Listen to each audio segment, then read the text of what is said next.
Friends, तो आज हम फिर से ले आए हैं class 12th chemistry chapter first ठोस अवस्था का पार्ट 4, जिसमें आज हम जानेंगे कि चुंबकीय क्षेत्र में पदार्थों को रखने पर उनके अलग अलग व्यवहारों के बारे में।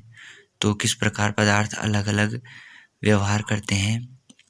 तो चुंबकीय क्षेत्र में रखने पर कुछ पदार्थ प्रतिचुंबकीय पदार्थ के भांति व्यवहार करते हैं, कुछ अनुचुंबकीय पदार्थ की भांति, कुछ लौह चुंबकीय पदार्थ के भांति।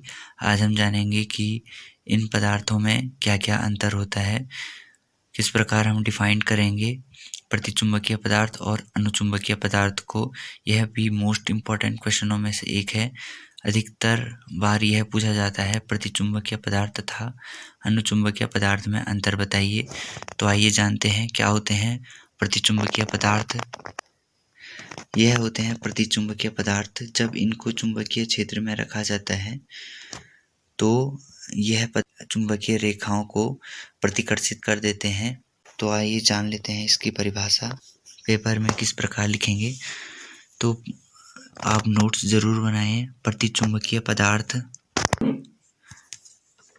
ऐसे ठोस पदार्थ जो चुंबकीय क्षेत्र में रखने पर दुर्बल रूप से प्रतिकर्षित होते हैं, चुंबकीय पदार्थ कहलाते हैं। इन पदार्थों को चुंबकीय क्षेत्र में रखने पर चुंबकीय क्षेत्र का मान कम हो जाता है, अर्थात यह चुंबकीय क्षेत्र में आने वाली रेखाओं को प्रतिकर्षित कर देते हैं। इनका उदाहरण है सोना, चांदी, नमक। तो इसके कुछ अनुप्रयोग हैं। इसका पहला अनुप्रयोग यह है कि इस पदार्थ को जब चुंबकीय क्षेत्र में रखते हैं तो यह जो रेखाएं होती हैं वह इससे ना गुजर के होते हुए इसके ऊपर से गुजर जाती हैं। तो यह चित्र पेपर में ज़रूर बनाइए। और दूसरा अनुप्रयोग है या फिर दूसरा जो उदाहरण है या अनुप्रयोग है वो इस प्रकार है कि जब कोई यू टाइप की नली होती है, उसमें जब इस पदार्थ को द्रवित करके या चूर्ण बना के भरा जाता है तथा इसके एक साइड में जब किसी चुंबकीय क्षेत्र को रखा जाता है तो यह दूसरी साइड की ओर खिसक जाता है तथा उस क्षेत्र जहाँ चुंबकीय क्षेत्र लगाया गया है वहाँ से यह नीचे को खिसक जाता है। तो इससे कुछ इस प्रकार लिखेंगे। प्रतिचुंबकीय पदार्थ के गुण या अनुप्रयोग। पहला, इन पदार्थों को चुंबकीय क्षेत्र में रखने पर चुंबकीय रेखाएं इनसे दूर जाने लगती हैं।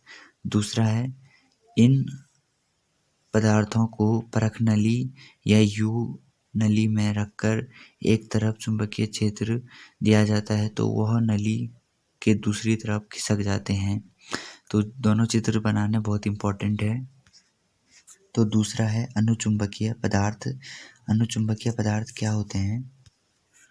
ये होते हैं अनुचुंबकीय पदार्थ। इनको जब चुंबकीय क्षेत्र में रखा जाता है तो निर्वात से ज़्यादा इन अनुचुंबकीय क्षेत्र में ज़्यादा तेजी से चुंबकीय क्षेत्र रेखाएं गमन कर पाती हैं। इसी को अनुचुंबकीय पदार्थ कहते हैं। तथा परख नली में जब हम इसको यू परख नली में जब हम चुंबकीय क्षेत्र में इस पदार्थ को रखते हैं, अनुचुंबकीय पदार्थ को रखते हैं, तो यह उस साइड को आकर्षित हो जाता है जिस साइड चुंबकीय क्षेत्र उत्पन्न किया होता है। तो पेपर में कुछ इस प्रकार लिखेंगे। अनुचुंबकीय पदार्थ ऐसे ठोस पदार्थ जो चुंबकीय क्षेत्र में दुर्बल रूप से आकर्षित होते हैं। इन पदार्थों को चुंबकीय क्षेत्र में रखने पर यह चुंबकीय रेखाओं को अवशोषित कर लेते हैं। उदाहरण है निकिल और कॉपर। अनुचुंबकीय पदार्थ के गुण या अनुप्रयोग। ऐसे पदार्थ को चुंबकीय क्षेत्र में रखने पर इनमें से चुंबकीय रेखा निर्वात से अधिक तेजी से गुजरती है। इन पदार्थों को यू नली में रखकर एक तरफ से चुंबकीय क्षेत्र लाने पर पदार्थ चुंबकीय क्षेत्र की तरफ आकर्षित हो जाते हैं, जैसा कि मैंने चित्र में बताया। चित्र भी बनाना बहुत इम्पोर्टेंट है पेपर में। तो तीसरा है लौह चुंबकीय पदार्थ। लौह चुंबकीय पदार्थों में डोमेन बने होते हैं जो कि एक छोटे चुंबकीय के भांति व्यवहार करते हैं। तो कुछ इस प्रकार लिखेंगे। कुछ पदार्थ बहुत प्रबलता से चुंबकीय क्षेत्र की ओर आकर्षित होते हैं, लौह चुंबकीय पदार्थ कहलाते हैं। इनमें छोटे छोटे धातु आयन समूहित होते हैं जिन्हें डोमेन कहते हैं। तो यह लोग चुंबकीय पदार्थ अगर हम चुंबकीय क्षेत्र में रखते हैं तो यह खुद भी चुंबक की भांति व्यवहार करने लगते हैं। इनमें छोटे छोटे डोमेन बने होते हैं। इसका उदाहरण लोहा होता है। तो नोट्स एक बार ज़रूर बनाइए। हमने पिछली वीडियो में बताया है कि बैंड सिद्धांत क्या होता है तथा चालक कुचालक क्या होते हैं। उस वीडियो को भी ज़रूर देखें, जिससे कि आपको, और बहुत ही इम्पोर्टेंट टॉपिक है वो भी, और यह भी बहुत इम्पोर्टेंट टॉपिक है। बहुत बार पेपरों में 2 नंबर टाइप में पूछा जाता है यह क्वेश्चन।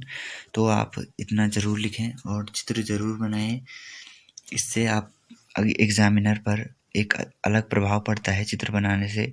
और हैंड राइटिंग सुधारें और छेड़ा छेड़ा करके लिखें, जिससे कि आपका जो कार्य है वो स्पष्ट दिखे।